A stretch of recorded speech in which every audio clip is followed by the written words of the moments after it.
Welcome to Smart Crypto, the channel where you will learn how to make money in the crypto market.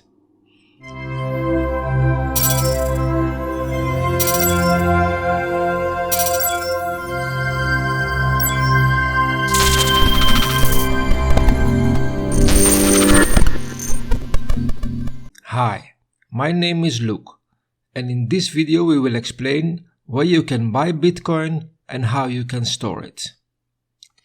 Basically speaking, you can buy from anyone who has them and you can sell to anyone who wants them.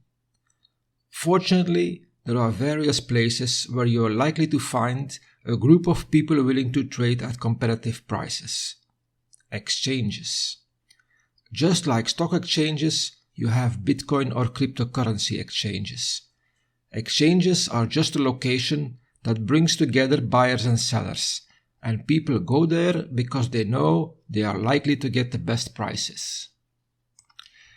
Exchanges act as order matching machines, as they match orders from buyers with the orders of the sellers. They also act as a central clearinghouse, providing anonymity for their customers, and finally, the exchange is the cash and asset custodian, because they control the fiat money in the customer's bank account and the cryptocurrencies in his wallet. They all work roughly the same way, using the same 4 steps. Step 1. Creating an account. To use an exchange, just like a bank, you need to open an account. Most legitimate exchanges follow similar account opening procedures to banks, where new customers need to submit evidence of their identity. Step 2. Make a deposit. Before you can buy, you need to fund your account. The exchange will display a bank account number for you to make a fiat currency transfer to, like US dollar or euro. 3. Trade.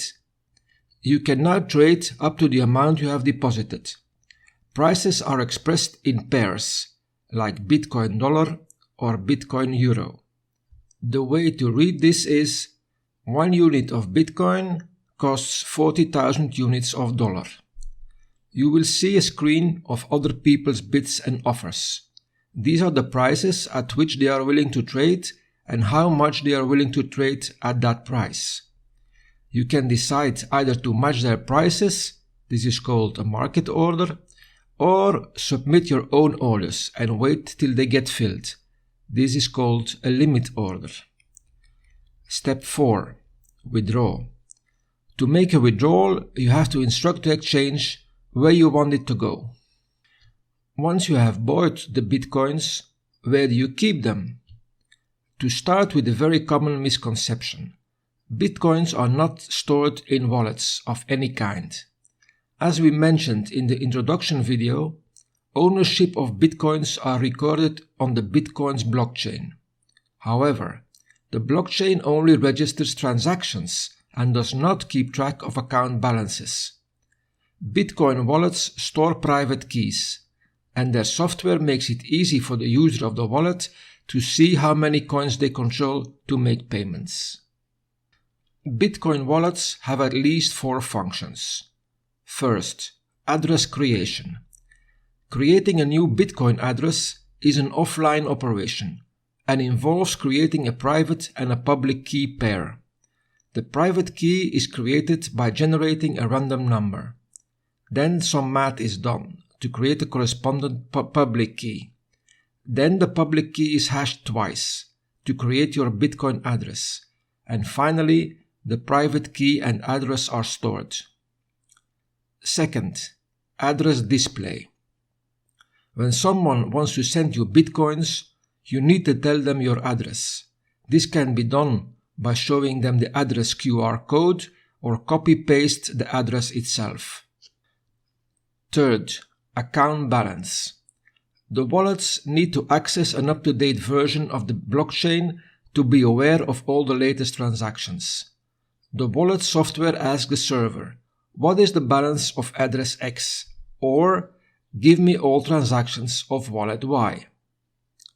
Fourth, Bitcoin payments.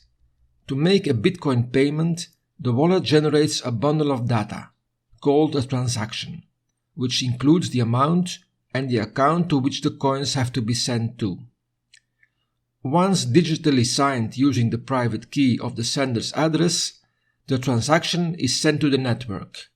Finally, it will find its way to miners who add it to a block.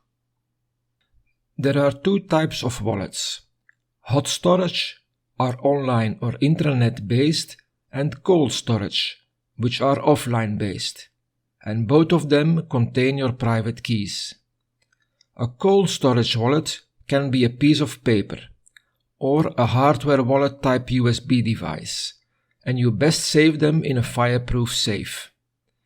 The advantage of cold wallets is that they cannot be hacked. The disadvantage is that you may lose them, and remember, anyone who has the private key has the bitcoins. What should you remember from this video? First, in the process of buying bitcoins, exchanges are key. 2. Once you have bitcoins, you store the private keys in a wallet, online or offline. 3. The one who has the private keys has the bitcoins. If you like this video, please give it a thumbs up. If you are interested in finding out more, be sure to subscribe to our channel so that you don't miss out on any of our future videos. Thanks for watching, and in life and well-being, see you in our next video.